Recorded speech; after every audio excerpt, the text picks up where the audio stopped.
ABP माझावर तुम्ही पाहताय Mumbai Pune fast.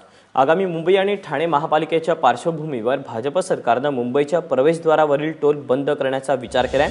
मुंबईच्या प्रवेशद्वारासोबतच मुंबई पुणे एक्सप्रेसवेवर असणारा टोलचा देखील यात समावेश असणार आहे। टोल बंद करण्याबाबतचा अहवाल सरकारला मिळाला असून त्याबाबत येत्या 6 ते 7 महिन्यात योग्य तो निर्णय घेऊ अशी माहिती सार्वजनिक बांधकाम मंत्री चंद्रकांत पाटील यांनी दिली। मात्र या प्रस्तावित टोल मुक्तीतून केवळ छोट्या वाहनांना दिलासा मिळण्याची शक्यता आहे। यामुळे सरकारच्या तिजोरीवर वर्षाला 250 कोटींचा बोजा देखील पडणार आहे। मुंबई एंट्री पॉइंटच्या बाबतीमधला अहवाल पूर्ण झालेला आहे। साधारणतः वर्षाला 250 कोटी रुपयाची रिएम्बर्समेंट आपल्याला स्मॉल व्हेइकलच्या अगेन्स्ट द्यावी लागेल। फायनान्स डिपार्टमेंटशी या विषयावर चर्चा सुरू आहे। स्मॉल व्हेइकलची दरवर्षी रिएम्बर्समेंट देणं जशी आपण महाराष्ट्रातल्या 53 टोल नाक्यांवर देतो तशी रिएम्बर्समेंट जर द्यायची म्हटली तर दरवर्षाला 250 कोटी याप्रमाणे 10 वर्ष 2026 पर्यंत ते अग्रीमेंट आहे। 10 वर्ष आपल्याला द्यावं लागेल। 2,500 कोटी आपल्याला 10 वर्षांमध्ये द्यावे लागते। शेवटी सगळी सोंग आणता येतात, पैशाची आणता येत नाही, त्यामुळे उशीर होतो। हाजी अली दर्ग्यात महिला प्रवेशाबाबत आज मुंबई उच्च न्यायालय निकाल देण्याची शक्यता आहे। काल यासाठी भूमाता ब्रिगेडच्या अध्यक्षा तृप्ती देसाई यांनी चक्क शनिदेवाला साकडं घातलं। हाजी अली दर्ग्याच्या मजारपर्यंत महिलांना प्रवेश दिला जावा यासाठी मुंबईत तृप्ती देसाईंनी आंदोलन केलं होतं, ज्याला एमआयएम आणि काही मुस्लिम संघटनांनी प्रचंड विरोध केला होता। यानंतर काही संघटनांनी दर्गा प्रवेशाबाबत उच्च न्यायालयात धाव घेतली होती, ज्यावर आज निकाल येणं अपेक्षित आहे।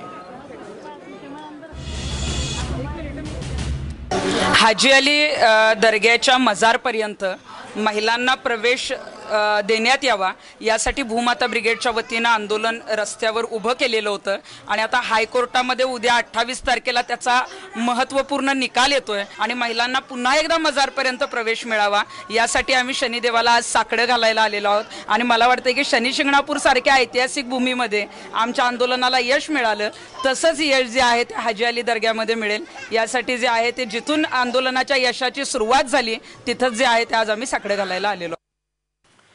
आता बातमी आहे नवी मुंबई महापालिका आयुक्त यांनी घेतलेल्या एका जबरदस्त निर्णयाची। वाशीत यापुढे आता कार पार्किंगसाठी 100 रुपये द्यावे लागणार आहेत। मनपानं आरक्षित केलेल्या जागेवर कार चालक गाड्या लावत नसल्यानं त्यांना धडा शिकवण्यासाठी आयुक्त तुकाराम मुंडे यांनी हा निर्णय घेतला। वाशीमधील रस्त्यांवर कारसाठी पार्किंगसाठी 100 रुपये तर टू व्हीलरसाठी 50 रुपये द्यावे लागणार आहेत। महापालिका प्रशासनाकडून तसे बोर्ड्स देखील लावण्यात आलेत।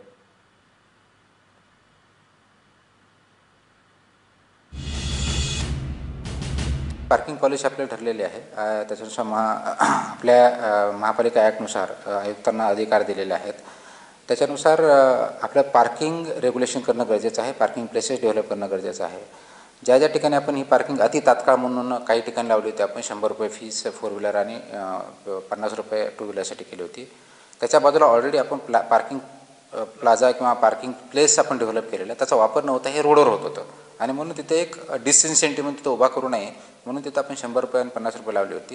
ये बिल्कुल नाजायज़ है, जायज़ नहीं है। मुश्किल से 20 रुपये या 30 होना चाहिए या मुश्किल से 25-50 होना चाहिए। 10-5 मिनट के लिए इंसान को जितना खरीदेगा ना उससे ज़्यादा नुकसान हो जाएगा। तो ये बिल्कुल नाजायज़ है, इतना पैसा नहीं लगाना चाहिए उनको।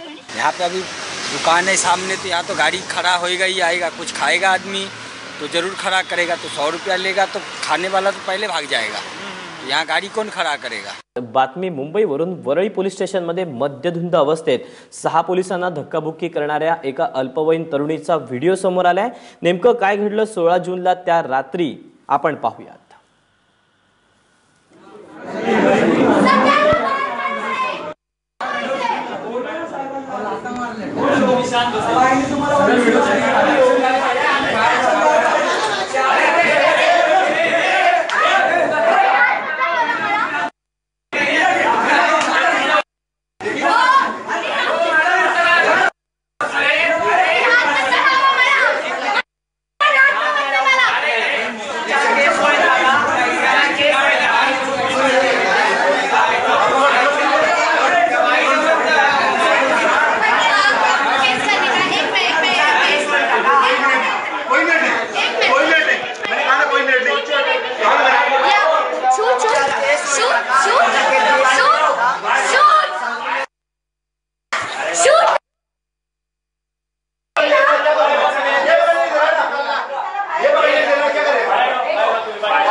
सगळ्या संदर्भात अधिक माहिती देण्यासाठी गणेश ठाकूर आमचे प्रतिनिधी आपल्यासोबत आहेत. गणेश, आपण बघितलं की कशा पद्धतीनं या मुलीनं पोलीस स्टेशनमध्ये धिंगाणा घातला. आता या सगळ्या प्रकरणी पोलिसांनी कशा पद्धतीनं पावलं उचलली आहेत, काय कारवाई होणार आहे यावर?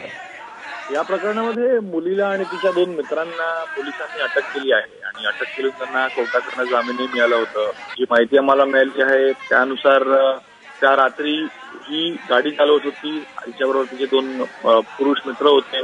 वरळी परिसरामध्ये एका डिवायडरला धडक देऊन ही गाडी रस्त्याच्या दुसऱ्या साईडला गेली होती. ते ऍक्सिडेंट पाहून लोक तिथे आली. लोकांनी त्यांची मदत करण्याचा प्रयत्न केला, पण तिने लोकांचीच शिवीगाळ सुरू केली आणि लोकांचीच मारहाण करण्याचं तिने सुरू केलं. गर्दी पाहत आणि हंगामा पाहत पोलीस तिथे पोहोचले. पोलिसांनी तिला आपल्या ताब्यात घेऊन पोलीस स्टेशन आणण्याचा प्रयत्न केला, पण ती पोलीस स्टेशनला यायला तयार नव्हती. म्हणून साफ बोलवून तिला पोलीस तिला पोलीस स्टेशनला कसं आणलं आणि का आणलं हा प्रश्न ती विचारते. आणि ती इतक्या नशेमध्ये आहे की तिने पोलिसांची वर्दी किंवा पोलीस स्टेशनचा भान न ठेवत तिनं पोलिसांवर हात उचलला, पोलिसांची मारहाण केली. 3 महिला कॉन्स्टेबल तिला पकडण्याचा प्रयत्न करत होती किंवा तिला कंट्रोल करण्याचा प्रयत्न करत होती. त्यांना ती चावली होती, त्यांच्यावरती चुकली होती. आणि इतकंच नव्हे तर तिने 2-3 मोबाईल फोन्स पोलिसांनी तिथे तोडले आणि जो पोलिसांचा वायरलेस हँडसेट असतो तो हँडसेट तिने तिचा तोडला होता. आणि यामुळेच पोलिसांना तिच्यावर कारवाई करावी लागली आणि जे सरकारी अधिकारी आहेत त्यांच्याशी मारहाण शिवीगाळ करण्याची केस यांच्यावर घेण्यात आली आणि नंतर यांना जामीन निश्चित मिळाली. पण अशा प्रकारचं हे वर्तन अगदी बरोबर नाहीये आणि म्हणूनच पोलिसांनी तिच्यावर केस घेऊन तिच्यावर कारवाई केली होती.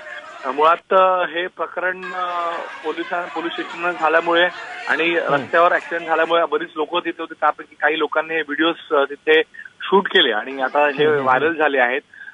या मुलीशी संपर्क करण्याचा प्रयत्न सगळ्यांनी केला, पण तिच्याकडनं कोणत्याही प्रकारची माहिती या घटनेनंतर किंवा प्रतिक्रिया नाही आली आहे. पण पोलिसांचं म्हणणं आहे की हिला कंट्रोल करणं खूप अवघड होतं आणि फक्त मारहाण शिवीगाळ नव्हे तर तिने पोलिसांना ती चावली होती आणि तिने पोलीस प्रॉपर्टीचं नुकसानही केलं होतं. गणेश, धन्यवाद या सगळ्या सविस्तर माहितीबद्दल.